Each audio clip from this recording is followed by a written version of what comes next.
அஸ்ஸலாமு அலைக்கும் வரஹ்மத்துல்லாஹி வபரகாத்துஹு. சூரா ஃபாத்தியாட 5வது ஆயத் பார்க்க போகிறோம். ஈயாக்க நஅ்புது வ ஈயாக்க நஸ்தஈன். முதல்ல இதோட அர்த்தத்தை பார்ப்போம். ஈயாக்க நஅ்புது இதோட அர்த்தத்தை மட்டும் பார்ப்போம். சரியா? ஓகே. ஈயாக்க க என்றா அரபில் அந்த காலத்தில் அது க வருது. அந்த என்றா நீங்கள் என்ற அர்த்தம். ஈனை க சுட்டியும் உங்களை என்று எடுக்கலும், உன்னைய என்று எடுக்கலும். சரியா? ஈயாக்க. அப்போ ஈயா என்றதுக்கு அர்த்தம் ஒன்று இல்லை. அதை கேவை தனியாக ஈக்காது, அதுக்கு ஒரு சப்போர்ட்டாக தான் அது ஈயா வருது. சிலவங்க சொல்கிறாங்க அது மட்டும் என்று. அப்படி ஒரு அர்த்தம் இல்லை. ஈயாவுக்கு ஒரு அர்த்தம் இல்லை. அது கேக்கு சப்போர்ட்டாக தான் ஈயா வருது. அப்போ கே என்றா உன்னையன்ற அர்த்தம். ஈயாக்க நஅ்புது. இதில் அது ஃபஸ்ட்டுக்கு வர நூனிக்குது, அது நாங்கள் என்ற அர்த்தம். நாங்கள் என்ற அர்த்தம். அப்போ நஅ்புது அது அபதா என்ற வார்த்தை இது. ஏன்னா ஐன் பா தால் வருது. அது அபதா. அபதால தான் ஆபித் வருது, அப்த் வருது, இபாதா வருது. இதெல்லாம் அது ஐன் பா தால தான் வருது. அப்போ இது எல்லாத்துக்கும் அர்த்தம் இது அபதா நஅ்புதுக்கு ரெண்டு அர்த்தம் எடுக்கலும். ஒன்று நான் நாங்கள், நஅ்புதுல நான் நாங்கள், அபதால அதில் ஒன்று நஅ்புது. அது அபதா எவ்புதுல தான் இது வருது. எவ்புதுக்கு ரெண்டு அர்த்தம் எடுக்கலும். ஒன்று வணங்குறேன்ற அர்த்தம். இதுதான் மிச்சமே நீங்கள் பார்ப்பீங்க மொழிபெயர்ப்புகளுக்கும் வணங்குறேன்ற அர்த்தம். நாங்கள் வணங்குகிறோம் என்ற அர்த்தம் வருது. Present tense. சரியா? நடந்து கொண்டிருக்கிற காலம், நிகழ்காலம். இன்னொரு அர்த்தம் இது அடிமையாகிறோம். அடிமையாகிறோம் என்ற அர்த்தம் வருது. அப்போ நாங்கள் அடிமையாகிறோம் இல்லை நாங்கள் வணங்குகிறோம் என்ற அர்த்தம் வருது. சரி, இப்போ நஅ்புது என்றால் அரபில் நோமலாக வார மெத்தட் தான். நஅ்புது என்றால் நாங்கள் வணங்குகிறோம் என்ற அர்த்தம். நாங்கள் அடிமையாகிறோம், நாங்கள் வணங்குறோம் ரெண்டு அர்த்தம் எடுக்கலும். நஅ்புது அதில் நோமலாக வார பேட்டர்ன் நஅ்புது க. அப்படி என்றால் நாங்கள் வணங்குகிறோம் உனைய. நாங்கள் வணங்குகிறோம் உனைய தான் நோமலாக வார பேட்டர்ன். நஅ்புது க நாங்கள் வணங்குகிறோம், க உனைய. இல்லை நாங்கள் அடிமையாகிறோம் உனக்கு. நஅ்புது க. இதுதான் அடிமை ஆகிறோம் என்ற பாஸ்ட் டென்ஸ் இல்லை, நடந்து கொண்டிருக்கிற விஷயம். அடிமை ஆகிக்கொண்டிருக்கிறோம், இல்லாட்டா நாங்கள் வணங்கி கொண்டிருக்கிறோம் உனைய. ஆனால் ஈனை அல்லாஹ் சுப்ஹானஹு வ தஆலா என்ன செய்கிறான்டா, அதை கேவை பின்னுக்கு வாரத்துக்கு பதிலாக முன்னுக்கு கொண்டாடுறான். நினைக்குதா? அல்ஹம்துலில்லாஹ்ல நாங்கள் இதை பாடத்தை படித்தோம். அல்ஹம்துலில்லா எல்லா புகழும் அல்லாஹ்வுக்கேன்றதுக்கு பதிலாக லில்லாஹில் ஹம்த் போட்டால் அதில் மட்டும் என்ற அர்த்தம் வரும். அதை லில்லாஹி பின்னுக்கு வாரத்தை முன்னுக்கு போட்டோம் என்றால் அதில் மட்டும் அல்லாஹ்வுக்கு மட்டும்தான் எல்லா புகழுமே நாங்கள் படித்தோம். இதே மாதிரி தான் நாங்கள் வணங்குகிறோம் உனைய என்றத அதை கேவை கொண்டு முள்ளுக்கு போட்டால் அதோட அர்த்தம் கம்ப்ளீட்டாக மாறும். உனைய மட்டும்தான் நாங்கள் வணங்குகிறோம் அப்படி மாறும். அப்புறம் என்ன, நாங்கள் வணங்குறதுக்கு முந்தி நாங்கள் யாரை வணங்குறோம்ன்றது தான் இம்பார்ட்டன்ட். கேவை முன்னுக்கு கொண்டாடப்படுது. அதில் மட்டும் என்ற அர்த்தத்தை தஃப்சீர் ஆலிம்கள் கொண்டாடுறாங்க. அப்போ அதை மட்டுமென்றது ஈயாவால் வாரது இல்லை, அதை பின்னுக்கு வாரக்க முன்னுக்கு வாரதால தான் வருது. அப்போ இது அர்த்தம் எப்படி எடுக்கணுமென்றா, உன்னைய மட்டும்தான் நாங்கள் வணங்குகிறோம், இல்லாட்டி உனக்கு மட்டும் நாங்கள் அடிமையாகிறோம் என்ற அர்த்தம் தான் இன வருது. ரைட். சரி, இப்போ அர்த்தம் தெரிந்தானே. இப்போ இதை என்ன நடந்துச்சு ஒரு அடிக்கை என்ன நடந்துச்சு இதை நாங்கள் பார்ப்போம். அல்லாஹ் சுப்ஹானஹு வ தஆலாக்கும் எங்களுக்கும் ரிலேஷன்ஷிப் என்ன நாங்கள் முதல்லேருந்தே படிக்கோள் அவங்களுக்கு விளங்கிக்கும். அல்லாஹ் சுப்ஹானஹு வ தஆலா எஜமான், நாங்கள் அடிமை. அதை விளங்கப்படுத்துறதுக்கு அல்லாஹ் சுப்ஹானஹு வ தஆலா சொன்னான் அல்ஹம்துலில்லா. இதில் நீ விளங்கணும், நீ என்ற அடிமை என்று. அல்ஹம்துலில்லா. சரியா? அதுக்கப்புறம் அது போதாவா? எல்லாம் புகழும் அல்லாஹ்க்கேன்றது உனக்கு தலையில் படுது இல்லையா? சரி, நான் தான் ரப்பு. அது போதாவா உங்களுக்கு அடிமையாகிறதுக்கு? ரப்பில் ஆலமீன், முழு ஆழத்துக்கும் ரப்பு. சரியா? அதுவும் இதெல்லாம் நாங்கள் படித்தோம். சரியா? அதுவும் போதாவா? நான் தான் ரஹ்மான். அதுவும் போதாவா? நான் தான் ரஹீம். அப்படி சரியான விலங்கு. அதுவும் போதாவா? மாலிக் யௌமித்தீன். இது எல்லாத்தையும் அல்லாஹ் சுப்ஹானஹு வ தஆலா சொல்லிவிட்டு அவனை இன்ட்ரடியூஸ் பண்ணானே. இதை கேட்டு இதை ஒரு மனுஷன் சரியாக விளங்கினான் என்றா இது 3 ஆயத்து. சரியா? பிஸ்மில்லாஹிர் ரஹ்மான் ரஹீம் அதுவும் வேறையாக படிக்கணும். இதுக்கு முந்தி வந்த ஆயத்துக்களை நாங்கள் சரியாக ரப்போட இன்ட்ரடக்ஷனை நாங்கள் சரியாக விளங்கினோம் என்றால் எங்களுக்கு ஆட்டோமேட்டிக்காக அப்படி என்றால் எங்களுக்கே தெரியாமல் வார்த்தை தான் இது ஈயாக்க நஅ்புது. இது அல்லாஹ் சுப்ஹானஹு வ தஆலா ஒரு கட்டளையாக சொல்லலை.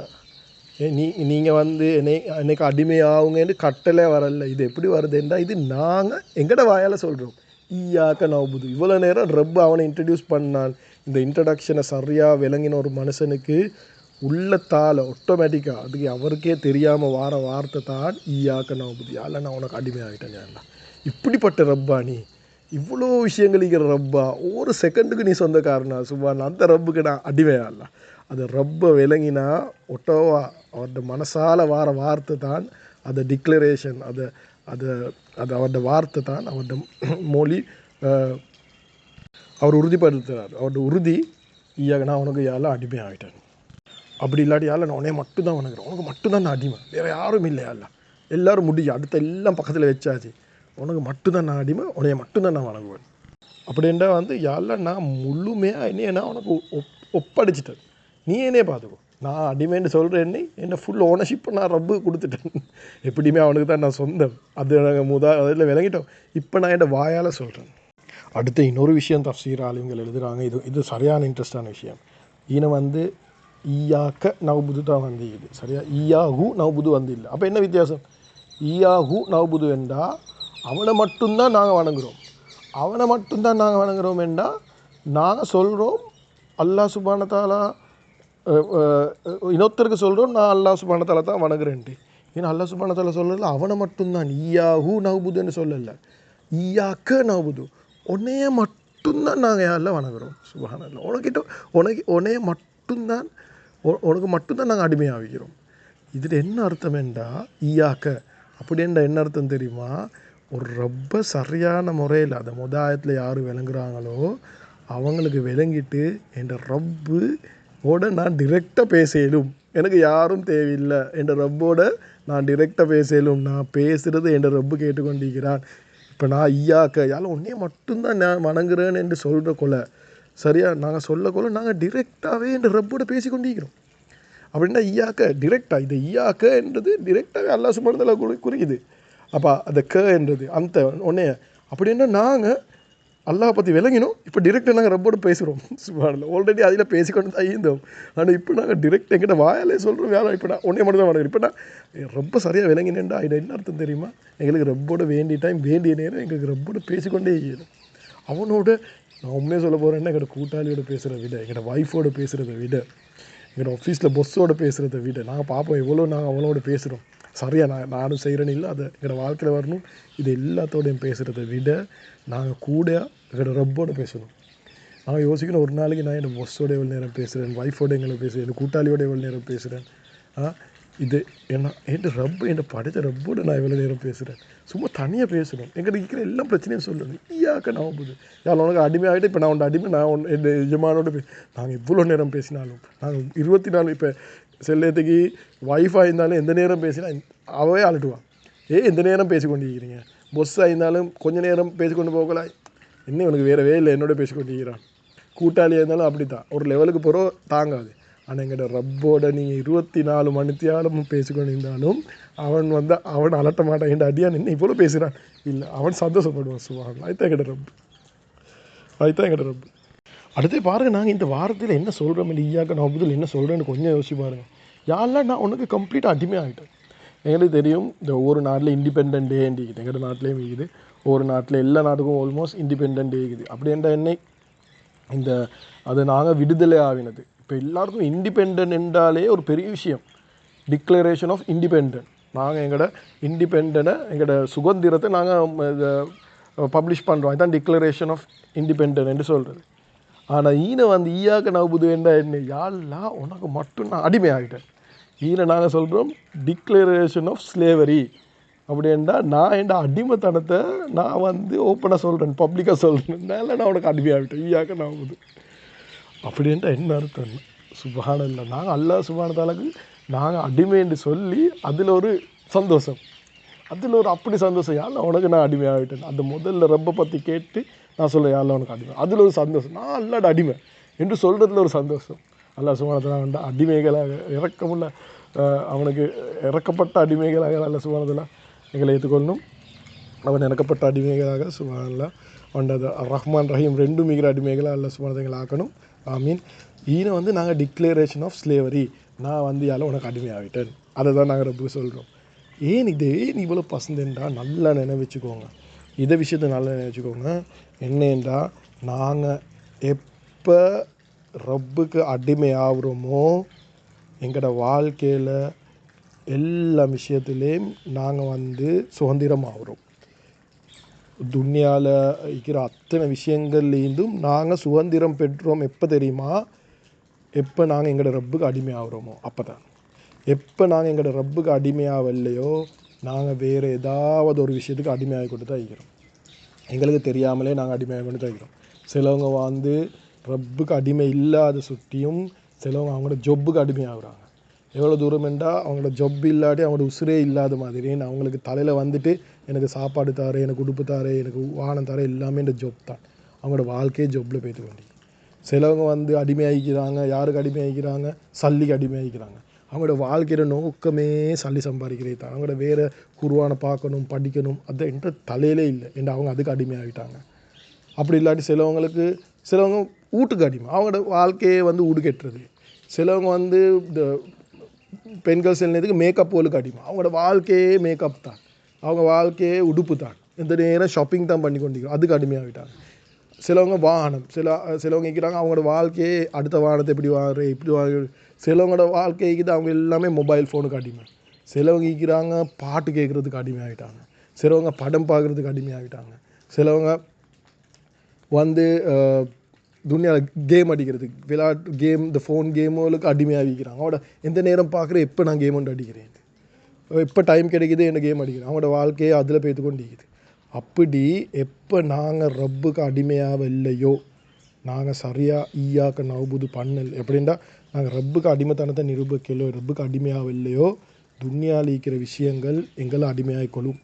எங்களோட வாழ்க்கையே அதுக்கு பாதிக்கப்படும். எங்களுக்கு மவுத்து வந்தால் தான் விலகும் நான் எதுக்கு நான் அடிமையாகினேன். எங்களுக்கு இப்போவே எங்களை செக் பண்ணிக்கொள்ள. எப்போ நீங்கள் உண்மையாகவே சுதந்திரம் பெறுவீங்க தெரியுமா? எப்போ நாங்கள் ரப்புக்கு அடிமையாகிறோமோ அதுதான் எங்களோட உண்மையான சுதந்திரம். அது என்ன என்று சொன்னால் எங்களுக்கு வந்து அடுத்தவங்க என்ன நினைக்கிறதுன்றது எங்களுக்கு பிரச்சனை இருக்காது. நான் இப்படி உடுத்தா அவர் என்ன நினைப்பார், இவர் என்ன நினைப்பாருன்னு எங்களுக்கு உடுக்க தேவையில்லை. நான் கல்யாணம் உடுக்க போகல நான் இப்படி தான் உடுக்கணும், இல்லாட்டி மனுஷன் என்னை பற்றி என்ன பேசுவார், இல்லை என் ரப்பு உடுக்க சொல்லிக்கிற மாதிரி நபி ஸல்லல்லாஹு சொன்ன மாதிரி நான் உடுக்கிறேன்னா அது போதும். அடுத்தவனுக்கு யாரும் நான் அடிமை இல்லை. சரியா? ஏன்டா நான் எப்படி கெட்டினேன், அடுத்த வீட்டுக்காரன் என்ன சொல்லுவான், இப்படி கெட்டினா இப்படி என்ன சொல்லுவான், அதெல்லாம் எனக்கு வேலை. என் ரப்பு என் நான் எனக்கு ரப்புக்கு இஷ்டமான மாதிரி கெட்டுறேன்னா, என் வாகனம் என் ரப்புக்கு இஷ்டமான மாதிரி தான். என் வாழ்க்கையில் ஒவ்வொரு விஷயமும் நாங்கள் யோசிப்போம், நாங்கள் ரப்புக்கு அடிமைன்னா என் ரப்புக்கு இஷ்டமான மாதிரி தான், அது எனக்கு போதும். அடுத்தவர் என்ன பேசுகிறாருன்னு எனக்கு வேலை இல்லை. சில நேரத்துக்கு நாங்கள் எல்லாரோட கேதரிங்கில் பேசி கொண்டு இருப்போம். ஒருத்தர் ஒரு ஜோக் அடிப்பாங்க, அடுத்தவங்களோட குறை பேசுவாங்க. அப்போ இப்போ இவருக்கு என்ன நடக்கும், இவருக்கு ஈனிக்கிறார், இவருக்கும் அடுத்தவங்களோட குறை பேசாடி இவரை கணக்கெடுக்க மாட்டாங்க. அப்போ இவர் வந்து அது பியர் ப்ரெஷர்னு சொல்லுவாங்க. அதுக்கு அடிமையாகிட்டார். இப்போ இவர் நினைக்கிறாரு என் ரப்புக்கு தான் நான் அடிமை, இவங்களுக்கு இல்லை. நான் அடுத்தவங்களோட குறை பேச மாட்டேன் மட்டும் இல்லை, இன்னொருத்தட்ட குறை கதைக்க போகல நான் வானம் என்று சொல்லுவேன். ஏன்னா அது என் ரப்பு அதை பார்த்து சந்தோஷப்படுறான். சுப்ஹானல்லாஹ். அப்போ இவர் ஒன்றுக்குமே அடிமை இல்லை, யாருக்கும் அடிமை. எப்போ நாங்கள் ரப்புக்கு அடிமை ஆகிறோமோ யாருக்குமே நாங்கள் அடிமை இல்லை. எவ்வளோ தூரத்துக்கு எல்லாமே ரப்புக்கு நாங்கள் சொல்லிவிடுவோம். ரப்புக்கு நாங்கள் அடிமைத்தனத்தை இல்லைன்னா உனக்கு மட்டும் தான் அடிமை. எனக்கு வந்து அடுத்தவங்க என்ன நினைக்கிறாங்கன்றது இல்லை, நீ என்னை பார்த்து சந்தோஷப்படுற இல்லை, இதுதான் என் தலையில் ஓடிக்கொண்டிருக்கும். அப்படி என்றால் இவருக்கு ப்ரெஷர் இல்லை. இவர் வெள்ளையா கருப்பா இவருக்கு பிரச்சனை இல்லை, இவர் ஒசரமா கட்டையா இவருக்கு பிரச்சனை இல்லை, இவர் சல்லிக்குதா இல்லையா இவருக்கு பிரச்சனை இல்லை. ஏண்டா இவரோட தலையில் ஒரே விஷயம்தான், யா அல்லாஹ் என்ன ரப்பு வந்து ஒசரமா கட்டையா வெள்ளையா கருப்பா சல்லிக்குதா இல்லையான்னு பார்க்குறல்ல. ஏண்ட ரப்பு என்ன பார்க்குறையோ, எதை பார்த்து சந்தோஷப்படுறோம் அது எனக்கு இருந்தால் போதும். அடுத்த விஷயங்கள் அது வந்து பிரச்சனை இல்லை, அது வந்து பெரிய விஷயமாகவே வராது. அப்படி இல்லாட்டி சல்லிக்கிறவர் அவரோட வாழ்க்கை பூரா அவர் பூச்சி செய்வார். எப்படின்னா சல்லிக்காரன் ஆகுது, எப்படி அதை வாங்கினதை வாங்க அப்படி முழு வாழ்க்கையும் அதிலே பேத்திக்கும். சிலவங்களோட வாழ்க்கைக்கு முழு வாழ்க்கையும் அவங்களோட வாழ்க்கை சாக்ரிஃபைஸ் பண்ணிக்குது ஒரு ஊட்ட கட்டுறதுக்கு. ஊட்ட கட்டி மவுத் ஆகிறதுக்கு தான் அவரோட வாழ்க்கை சாக்ரிஃபைஸ் செய்யுது. எப்போ அவரோட உள்ளத்தில் ரப்புக்கு அடிமைண்டு வருதோ இது எல்லாமே வந்து நத்திங் ஆகிடும். அதுக்கு புறம் வருது வையாக நஷ்டாய், நான் அவருக்கு அல்லாஹ்கிட்ட எல்லாம் கேட்குறேன்றது வருது. ஏன்னா அது அடிமைத்தனம் சரியாக நீங்கள் நிரூபிச்சுக்கிட்டா உங்களோட தேவையெல்லாம் அவங்ககிட்ட கேட்கப்படும். அதை நாங்கள் வேறே பேசுவோம். இன்னும் ஈயாக நவுது முடியலை. இன்னொரு உதாரணம் சொல்லப்படுது. இது நான் படித்த இடத்துல வந்த உதாரணம். அதுவும் இப்போ நாங்கள் ஸ்ரீலங்காவில் இந்தியாவில் வந்து எங்களுக்கு தெரியும் ஸ்கூலுக்கு யூனிஃபார்ம் இருக்குது, போகிறதுக்கு யூனிஃபார்ம் இருக்குது. ஆனால் சில நாடுகளில் வந்து இப்போ அமெரிக்கா வெஸ்டர்ன் நாடுகளில் வந்து யூனிஃபார்ம் இல்லை, நீங்கள் யூனிஃபார்ம் போட்டு போக தேவையில்லை. அப்போ நாங்கள் நினச்சோம் அப்போ அதுதானே ஃப்ரீடம். ஒரு பிள்ளைக்கு யூனிஃபார்ம் ஈக்கிறது வந்து சும்மா எல்லோரும் ஒரே மாதிரி ஈக்கணும், சும்மா ஒரு ரெஸ்ட்ரிக்ஷன் மாதிரி. யூனிஃபார்ம் இல்லாமல் போகிறது தான் ஃப்ரீடம்னு நினைக்கிறோம். ஆனால் அந்த ஸ்கூல்களில் நீங்கள் கொஞ்சம் போய்ட்டு சரியாக பார்த்தீங்கன்னா யூனிஃபார்ம் இல்லை தான், ஆனால் அவங்களுக்கு இடையில் ஒரு யூனிஃபார்ம் வச்சுக்கிறாங்க. என்ன யூனிஃபார்ம்? அவங்கள்ட்ட ஒவ்வொரு கேட்டகரி ஆக்கள் இருக்கிறாங்க. அதுக்கு சொல்லுவாங்க பொப்புன்னு சொல்லுவாங்க, யப்பி கிட்ஸ்ன்னு சொல்லுவாங்க. அப்படி ஒவ்வொரு கிட்ஸ் ஒவ்வொரு ஜாய் ஆக்கள். சிலவங்க கல்சனோல் பெருசாக உடுப்பாங்க, சிலவங்க ஷோர்ட் உடுப்பாங்க, சிலவங்க ஒரு ஜாய்வாக்கு பேகி மாதிரி போடுவாங்க, சிலவங்க செயின் போட்டு கொண்டிருப்பாங்க. அப்படின்ட்டா அந்த ஒரு ஒரு கேங்காக அது ஸ்கூல் பிரிஞ்சிக்கும், கேங்காக பிரிஞ்சிக்கும். அந்தந்த கேங்குக்கு ஏற்றமான மாதிரி அவங்களோட ஒரு கல்ச்சரை க்ரியேட் பண்ணி கொடுவாங்க. இப்போ ஒரு புதிய ஒருத்தர் வந்தாருண்டா அவர் அதே மாதிரி உடுக்கணும், அதே மாதிரி பேசணும், அதே மாதிரி அவங்களுக்கு இது பாட்டுவல் அதுவில் கேட்கணும். அந்த விஷயங்கள் பண்ணால் தான் அவரை உள்ளுக்குள்ளே எடுப்பாங்க. நாங்கள் வெளியால் பார்க்கலாம் இவங்க ஃப்ரீடமாக ஈக்கிற மாதிரி ஈக்கும். இல்லை, அவங்க வந்து அடிமையாக வீக்கிறாங்க. அவங்களோட ஒவ்வொரு கல்ச்சருக்கு அவங்க அடிமையாக வீக்கிறாங்க. சுப்ஹானல்லாஹ், அது ஃப்ரீடம் இல்லை. நாங்கள் எங்களோட வாழ்க்கையை செக் பண்ணிக்கொள்ளணும். நாங்கள் எதுக்கு அடிமையாகிறோம்? சிலவங்க அடிமையாக வீக்கிறாங்க. அவங்களுக்கு எந்த நேரம் மனுஷர் வந்து அவங்கள புகழ்ந்து கொண்டு ஈக்கணும். ப்ரேஸுக்கு அடிமையாக வீக்கிறாங்க. சில பேசுகிறாக்கள் கூட சில எல்லாம் பாதுகாக்கணும். அந்த மாதிரி விஷயங்கள் நடக்குது. ஏன்டா ஷைத்தான் வந்து ஒவ்வொன்றுக்கும் அடிமைத்தனத்தை போடுவான். அவருக்கு எல்லோரும் ரெஸ்பெக்ட் பண்ணணும். சிலவங்க அவங்களோட பொசிஷன் சொல்லணும், நான் இப்படி இதெல்லாம் பொசிஷன் எனக்கு ஈக்குதுன்னு சொல்லி நான் என்ன டாக்டர்னு தான் கூப்பிடணும் அப்படி என்று சொல்லிப்பேன். ஒருத்தருக்கு இன்ட்ரடியூஸ் பண்ணுறதுல தப்பு இல்லை. ஆனால் அதே ஒரு பெருமையாக என்னை எல்லோரும் ரெஸ்பெக்ட் பண்ணணுமென்று இன்ட்ரடியூஸ் பண்ணால் என்ன ஒரு பெருமை வருது. அது பெருமைக்கு அவர் அடிமையாகிறார். இதில் வந்து அபத யகுபுது அபுத யகுபுது, இதில் வந்து இந்த நான் சொல்கிறேன் யகுபுது என்று கொள்ள அடிமை என்றதும் வணக்கம் என்றதும் ரெண்டும் மீக்குது. அப்போ இது ரெண்டும் வேறு வேறு விஷயமா? இது ரெண்டும் வேறு வேறு விஷயம். ஒருத்தருக்கு சொல்லலும் நான் வந்து 5 நேரம் தொழுகிறேன் என்று சொல்லிவிட்டு அவர் 5 நேரம் தொழுகிறாரு. ஆனால் அவரோட அடிமைத்தனத்தை அவர் வந்து அவரோட சல்லிக்கு அவரோட தொழிலுக்கு அடிமைத்தனத்தைண்டா அப்படியே அடுத்த நேரம் எல்லாம் அவர் வந்து அதுக்கு அடிமைத்தனத்தை அவர் காட்டலும். உதாரணத்துக்கு அவர் ஒன்று ஹராமான தொழில் ஒன்று செய்கிறாரு, ஆனால் 5 நேரம் தொழுகிறாரு என்று வச்சா அவர் வந்து யகுபுது, அவர் வணங்குறாரு. ஆனால் அவர் வந்து அடிமைத்தனத்தை நிரூபிக்கிறார் இல்லை. அவர் வந்து நான் சும்மா சொல்கிறேன், ஒரு சாராய கடை ஒன்று போட்டிக்கிறாரு. அவர் வந்து வணங்குறாரு, பள்ளிக்கு வந்து தொழுகிறாரு. ஆனால் வந்து அவர் அடிமைத்தனத்தை காட்டுறாரு இல்லை. அதுலேருந்து நிப்பாட்டணும், அதுலேருந்து கலரணும், வேறு என்ன சரி செய்யணும்னு யோசிக்கிறார். சரி இல்லைண்டா அவர் அடிமைத்தனத்தை காட்டு. அப்போ வணங்குறதும் அடிமைத்தனமும் 2 விஷயம். அது 2 அர்த்தமும் இதுக்குள்ளே இருக்குது. வணங்குறது மட்டும் இல்லை, அடிமைத்தனம் ஆகுறதும் அடிமை ஆகுறதும் 2 அர்த்தமும் இதுக்குள்ளே இருக்குது. அப்போ அடிமை பிடிப்பாருண்டா அடிமை வந்து எந்த நேரம் அவருடைய எஜமான் என்ன சொல்கிறாருன்றது பார்த்து கொண்டு இருப்பார். அவருக்கு ஒரு விஷயம் செய்ய வருது, அவருக்கு செய்ய தேவைப்படுது, உதாரணத்துக்கு செய்யப்படுது. அதே நேரம் அவர் என்ன செய்வார்ண்டா, இது ஏண்ட எஜமான் என்ற அல்லாஹ் சுப்ஹானஹு வ தஆலா இதை பற்றி என்ன சொல்லிக்கிறார், அதுக்குத்தான் அது ஃபத்வா கேட்குற ஆலிம்கள் கிட்ட. ஏன் ஃபத்வா கேட்குற? இவர் அடிமை ஒருத்தர் பேர்த்து ஒரு ஃபத்வா ஒன்று கேட்குறாருண்டா ஆலிம் கிட்ட ஒரு விஷயத்தில். ஏனெண்டா அவர் வந்து யாரெல்லாம் நான் உண்ட அடிமை யாரெல்லாம் இந்த விஷயத்தில் நீ என்ன சொல்லிக்கிறான்றது நான் படிச்சுக்கொள்ளணும், அது சொல்லி தான் நான் கேட்குறேன். அப்படி இல்லாட்டி இவர் ஃபத்வா கேட்க மாட்டார், இவருக்கு தேவையானமாக இருப்பார். அதை ஃபத்வா கேட்குறதும் ஒரு ஆலிம் கிட்ட போய் இது படிச்சுக்கொள்றதும் அதுவும் அவரோட அடிமைத்தனத்தை அவர் அல்லாஹ் சுப்ஹானஹு தான் நிரூபிக்கிறார். என்ற அல்லாஹ் சுப்ஹானஹு தஆலா என்னை பற்றி என்ன நினைப்பானோ தெரியா என்றதை அவர் நிரூபிக்கிறார். இன்றைக்கு வந்து எல்லாத்தையும் பெரிய பிரச்சனை தான், ஏண்ட வாழ்க்கை எனக்கு தேவையான மாதிரி இருக்கிறேன் என்று இன்றைக்கு ஒரு ட்ரெண்ட் பெய்து கொண்டு இருக்குது. மைக்கா பெட்ரோல் என்று அப்படி பேசிக்கொண்டிருக்கிறாங்க. இவங்க வந்து இதை ஈயாக்க நவபுதுவை ஃபாலோ பண்ணுறாங்க. இல்லை, எங்களுக்கு தேவையான மாதிரி ஈக்கிறது இல்லை லைஃப். அல்லாஹ் சுப்ஹானஹு தஆலா எங்களுக்கு ஒரு லைஃப்பை தந்திருக்கிறான். அதுதான் குர்ஆனில் எக்ஸ்பிளைன் பண்ணப்பட்டிது. அதை படித்து நாங்கள் விளங்கி அதுபடி அமல் செய்கிறது. இதுதான் எங்களோட வாழ்க்கையில் நோக்கமாக இருக்கணும்.